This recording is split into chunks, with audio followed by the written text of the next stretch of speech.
tell me basically your name, what you do, and why you do it. Okay, so I'm Avery Beckham. I love to draw, and I do a lot of ink drawings, pen and ink drawings, and my subjects are usually bugs, plants, and I'm working on improving my figure drawing skills. Tell me more about you as a person. Who is Avery? Okay, so something that I think kind of defines me as a person is what's wrong with me, which isn't a bad thing. I think it's a good thing because it kind of gives me character and makes me different from other people. And it's taught me a lot of different things about the kind of person I want to be and just the person that I am and the person I can become. So I have ADHD and I have Tourette's. I also am dyslexic. So I was trying to run through the list and get the most important ones. Yeah, the most important ones. The most important ones, not the whole list, What's just some of them. Yeah. So what are some goals that you have? What are things that you want to achieve in your life? What are things I want to achieve in my life? I would like to get a doctorate in pure mathematics. So what about art? What are the intricacies that speak to you through your drawings? Because they're very detailed. Thank you. In your pen drawings. I think it's because it's something that I can copy. I can make a replica of it. It's because it's not something that I have to write or create, right? Because I didn't create, I think, most of my bugs, I don't create bugs. Those are real bugs that I've studied and looked at and inspected and just really gotten into and looked at all the individual parts of the bug. And so I think that's why I really like it, because it's like transcribing an image that's so small and so little and so deep into a language that not only satisfies my curiosity and my creativity, but it also allows me to share that passion that I find in that little picture with other people. So art to you is taking the real world essentially and making it into something beautiful, and kind of expanding upon what's there in the real world rather than creating something new. Yeah. It's a channel of communication for me. Yeah. I think is a really big reason of why it's been such a big part of my life, is because I use it to communicate the things that I find really interesting and really cool and the things I have a passion for. I use it to communicate those passions to other people, and so that I can maybe influence those other people to be a little more passionate about the things that I'm passionate about. When did your passion for art and finding all those different intricacies and basically speaking in that language begin? When I really started to kind of develop my own style is when it happened, is when I started to kind of focus on, it's right when I got into AP art in high school is when I developed my style and kind of got into that rhythm of drawing the pen drawings and kind of learning to not be able to correct my mistakes and things like that.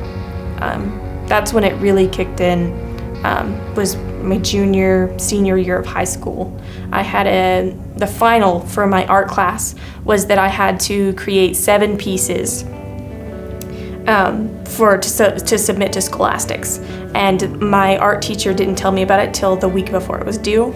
So I had to do 7 art pieces in a week, and so that is the most I have drawn in my entire life. And I think that week of drawing 7 they were 11 by 17 pieces of artwork, huge pieces of artwork in pen. I think that week kind of was me writing out just kind of the beginning of this chapter in my life, I guess. So you mentioned you draw a lot of bugs. So why the fascination with that? Is it just because there's a bunch of details, or is there a bigger story? I think that, so I've always really loved all the creepy crawly things since I was a kid. My siblings and I, my brother and sister and I, we used to go out to a nature reserve in our neighborhood, and we would go and play in the creek, and we'd catch all kinds of little bugs and crawfish and frogs and all kinds of little creepy crawly animals.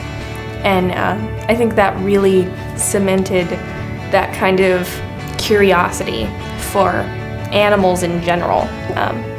Just animals and bugs, and learning about what they do and how they work and all the interesting little things about them. Tell me about the first bug that you drew. So the first bug I drew was it was a honeybee. Once I started drawing it, it was just so much fun to draw all the little lines and use stippling and hatching to portray the shading while only using one tone, just one color. That's always a challenge, is trying to draw something with one color, black, and not being able to add any depth with any shades or tone or like any shading.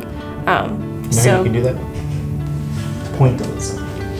Pointillism. Yeah. Yeah. It's stippling. Stippling and pointillism are the same thing. Yeah. So what are you doing now? What am I doing now? What am I working on? Yeah. So a lot of things.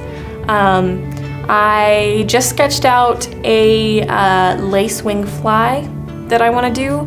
I saw one on a window, and that was really cool.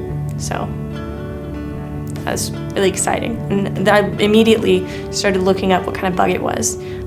That's usually what I do anytime I see a new bug, is I'll look up a bug I don't recognize, I'll look up what it is, I'll look up its traits and try to figure it out. This summer, I've actually taken off a lot of time from work to start my own Etsy shop. So I am going to try to sell prints and stickers. So I've been working on that a lot. I also want to eventually move up to selling little clay pins. I think right now I've been working on some designs for the pins to see how I can make bugs so tiny, so small, and be detailed. But with the shop, I'm calling it Enter the Atrium. And I'm going to be selling prints of some of my favorite bugs, and I'll probably be selling some laser cut pieces that I'll be doing I'll be laser cutting some of my artwork, etching it into wood at Huntsville Steamworks. Because I work there, and so I have a membership. And then I also want to etch I did a series of pieces, a series of religion pieces, where I basically visualized a set of like world religions. And I'm going to laser cut those onto colored acrylic, and then either sell them individually or as the set.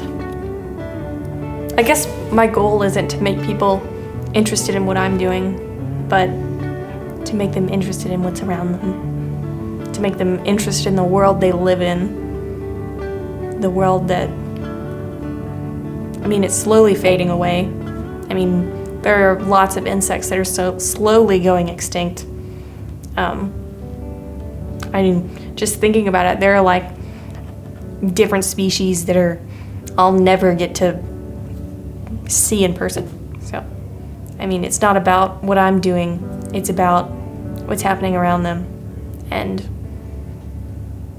maybe if they see a bug I've drawn, maybe they'll look up and see the world.